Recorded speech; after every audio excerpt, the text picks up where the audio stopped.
virus dan saya kira ini kita jadikan ajang buat silaturahim teman-teman Indonesia, teman-teman pelajar pemuda di seluruh dunia dan di seluruh provinsi yang ada di Indonesia, Bang. Tercatat ada 32 orang yang hadir dari seluruh dunia. Tadi ada Taiwan, ada Brunei, ada Prancis, bahkan Ceko, Turki, Malaysia, Tiongkok, dan negara-negara yang lain. Juga ada beberapa teman-teman dari Medan, dari Aceh, dari Papua. Pokoknya insya Allah komplit, Bang. Dan saya kira ini jadi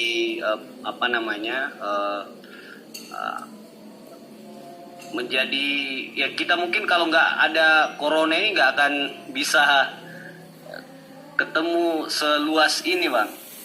Makanya di tengah segala kesulitan kita banyak dapat kesempatan untuk terus berbuat untuk bangsa dan negara. Jadi ini jadi diskusi pertama kita, Bang. Temanya itu nama diskusinya bagaimana masa depan Indonesia pasca corona, dan kita tertarik juga pengen, jadi itu yang pertama, Bang. Mungkin Abang bisa jelasin gimana sih yang Bang Erik selaku pejabat publik hari ini, selaku Menteri BUMN melihat ini kan memang sesuatu yang terjadi yang belum pernah ada. Kenapa? Kalau kita lihat bagaimana sebuah kejadian kesehatan lalu berimpact kepada sosial, lalu berimpact kepada, mohon maaf mungkin agak bisnis saya, tentu daya beli. Lalu akan masuk ke yang namanya finansial. Selama ini yang namanya krisis ekonomi selalu kita lihat biasanya dari finansialnya dulu. Nah, memang kalau boleh jujur saya rasa ya termasuk kita semua belum pernah merasakan hal yang ini, ataupun yang senior-senior kita juga belum pernah merasakan hal ini. Nah, ini tentu rahasia Allah lah yang kita tidak perlu pertanyakan gitu. Karena Allah sendiri kan selalu dalam menjaga kita, menjaga dunia ini selalu punya rahasia. Tetapi tentu sebagai manusia selalu kita yang selalu diajarkan bagaimana kita harus tadi berusaha mencari jalan keluar. Itu kan sudah terjadi ratusan tahun kepada kehidupan manusia. Dimana contoh dulu kalau manusia pertama di dunia pada saat itu, security dan safety ini harus benar-benar menjadi tadi pemikiran penting.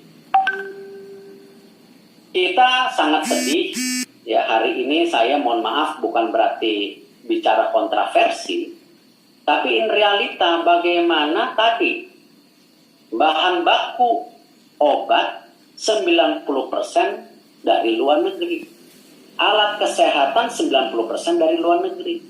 Yeah. Ini yang pada hari ini kita mesti introspeksi diri, mesti melakukan perubahan, tapi bukan hanya wacana, tapi implementasi. Nah, supply chain ini ke depan, kita sebagai bangsa harus berusaha meminimumkan kepentingan yang hanya jangka pendek, impor, atau bantuan dari luar negeri terus. Nah, yang terakhir, kembali, ini era kolaborasi gotong royong. Kita harus membuat ekosistem yang sehat. Tidak bisa misalnya BUMN-nya yang berdiri sendiri. Tidak bisa konglomerat juga berdiri sendiri. Semua begini. Sama lah seperti kita pacaran. Kalau kita pacaran kan lagi cinta-cintanya. Tetapi biasanya kalau udah kelamaan bosen. Ya. Padahal ya, belum tentu pasangan kita atau istri kita Dengan waktu yang kita lakukan terus-menerus itu menjadi hal-hal yang membosankan. Kadang-kadang kita ngelihat, wah, ada yang lebih menarik. Karena kita cuma ngelihat kelebihannya, tidak melihat tadi kekurangan dan kelebihan secara balance. Sama. Indonesia banyak kekurangan dan kelebihannya. Tetapi dengan segala hormat, ya, Indonesia punya kekuatan sendiri. Yang nggak boleh kita terjebak tadi. Kecintaan kita berubah karena sekedar melihat kejelekannya. Padahal di bawah itu banyak kelebihannya. Bangsa lain sebenarnya iri sama bangsa kita. Cuman tadi yang selalu saya bilang, problem dari bangsa kita itu, padahal sudah punya nawaitu kebersamaan yang dari dulu namanya gotong royong, itu yang tidak menjadi fondasi kekuatan gara-gara yang selalu yang dinamakan ego sektorial, yang akhirnya mematahkan kebersamaan itu, semua jalan sendiri-sendiri.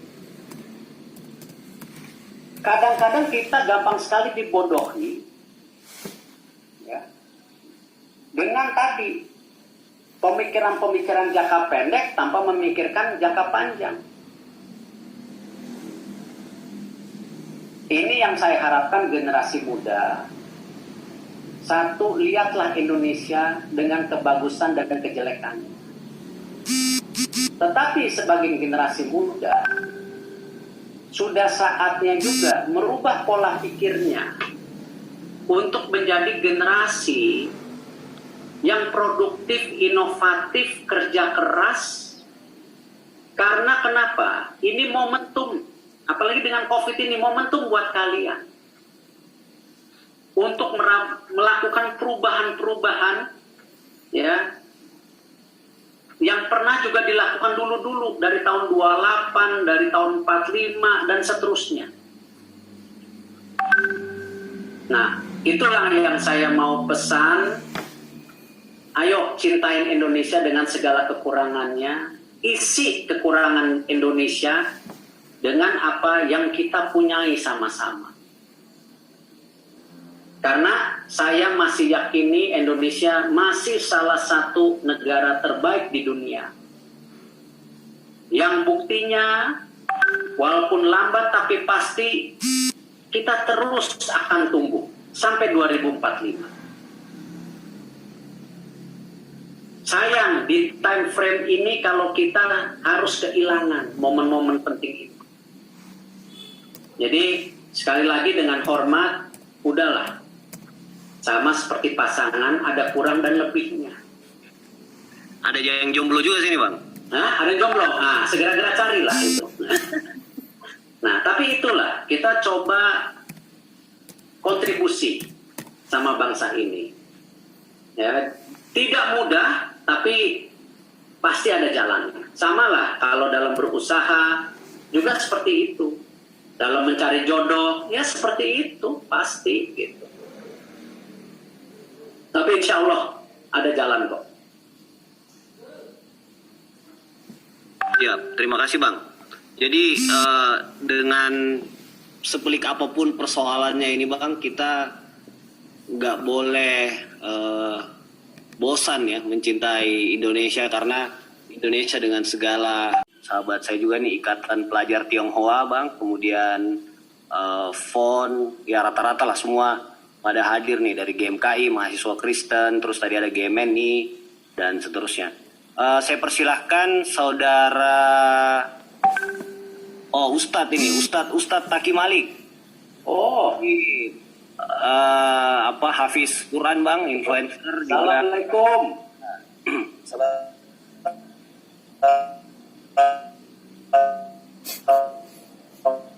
Lagi selamat.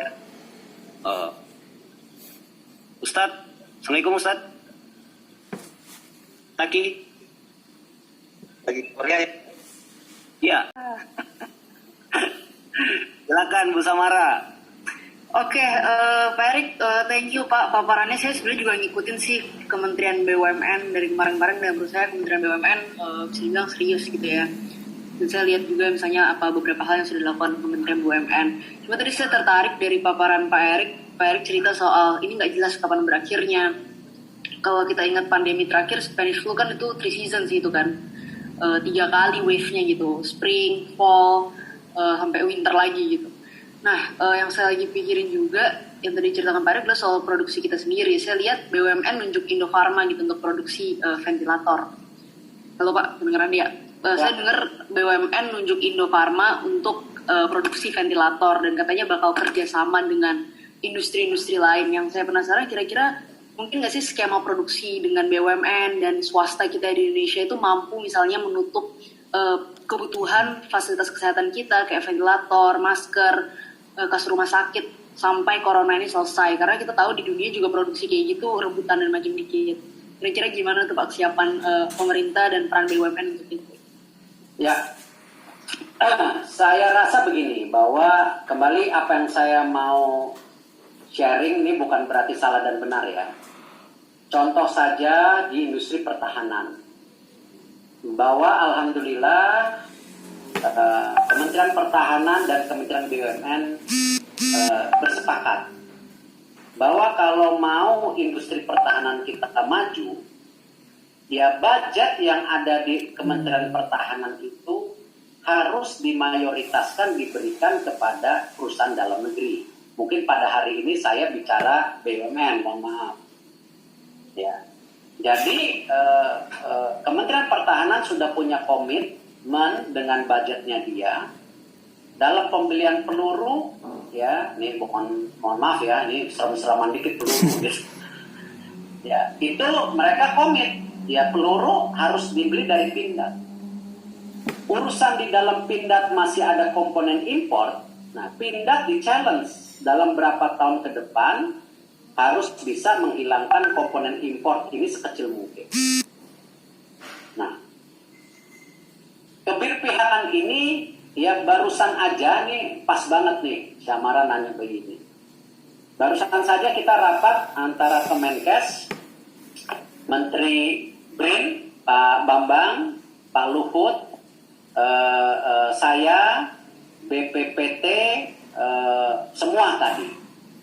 Bagaimana kita juga bilang ini harus punya komitmen, ya, bahwa budget yang ada di Kemenkes disinergikan dengan BUMN dan BRIN. Kan BRIN itu yang menciptakanlah dalam tanda kutip. Nah, ini harus menjadi satu kesatuan supaya ada komitmen jangka panjang dalam memproduksi. Kadang-kadang sekarang apalagi banyak banget tren-tren donasi, tren-tren banyak sekali lah pokoknya donasi-donasi yang dibuka, dan banyak sekali orang-orang yang berbuat baik terhadap sesama. Tapi sebenarnya sampai kapan ini akan berjalan gitu? Menurut Abang, kami sebagai milenial, bagaimana cara kami menghadapi situasi ini untuk tetap positif, tetap berbuat baik, dan untuk menghilangkan kejenuhan, apalagi bagi kami yang harus di rumah aja gitu. Karena memang gak bisa dipungkiri bahwa bosan itu sifat manusiawi. Mungkin itu aja pertanyaannya. Terima kasih. ya buat milenial mah COVID ini jenuh banget. Betul. Yang bisa tadinya ketemu teman-teman, nongkrong bareng, sulit gitu. Saya sendiri kadang-kadang biasanya untuk supaya smooth diskusi antar kementerian, kadang-kadang Pertanyaan aja Pak, agak penasaran sih. Karena kan kalau melihat di tengah kita sedang menghadapi COVID-19, kita menghadapi COVID-19, kayak BUMN ini paling sigap, paling terdepan. Paling sigap, paling terdepan. Seperti juga. Ya, kamu bentar aja. Maaf. Apalagi dengan disediakannya Wisma Atlet untuk karantina para pasien COVID-19. Terima kasih untuk Wisma Atletnya, Pak. Tapi apa Bapak nggak takut? Apa Mas Erik nggak takut tuh tiap hari ke situ bolak-balik? Lalu juga yang kedua dengan tema jangan bosan mencintai Indonesia nih. Saya mau minta saran sedikit aja nih ya. Karena ini umum banget terjadi sekarang. Bagaimana sih caranya menghadapi teman-teman yang bitter dan selalu membandingkan Indonesia dengan negara lain, menganggap Indonesia Ya, mereka kadang-kadang dikucilkan, nggak boleh pulang. Makanya itu kita juga menyediakan fasilitas untuk mereka dari tenaga medis, ya, yang mungkin tinggal kos-kosan, nggak bisa pulang, ya, atau mungkin yang mereka ingin memproteksi diri dari keluarganya. Jadi kita siapkan juga 4 hotel di Jakarta. Apakah cukup? Tidak. Yang tentu saya harapkan juga semua membantu dengan tenaga-tenaga medis ini. Karena mereka ini yang the real superhero. Ya, ini yang saya rasa mereka yang kita ini hanya mendukung lah. Ya, the real hero adalah mereka sekarang. Dan banyaknya korban dokter itu yang harus kita jaga. Makanya itu yang saya bilang, saya nggak mau juga hanya janji-janji APD apa semua, ini harus kita deliver. Dan ini yang mohon maaf juga, ya tadi salah satu saya bicara sama teman-teman PPI di luar negeri, ini hal-hal yang juga menjadi supply chains yang mungkin teman-teman di luar negeri lebih tahu. Ternyata ada pabrik-pabrik atau yang bisa produksi bahan baku untuk membantu kita. Seperti kemarin juga ketika kita harus memproduksi obat anti inflamasi seperti kloroquine dan Zitomax, itu cukup. Tapi ketika kita bicara antiviral seperti Automizir, kalau nggak salah ya, saya bukan orang chemical, itu kita kurang bahan baku, kita harus langsung jemput dari India. Nah, ini hal-hal yang kita harapkan juga generasi muda mesti terus positif. Ya, Bang. Mas, jam 8.24. Ya, Bang, sesi terakhir ini Bang, izin saya mungkin bacain beberapa teman-teman, mungkin nanti tinggal Bang Erik Ya, jawab. saya rasa teman-teman yang mau tanya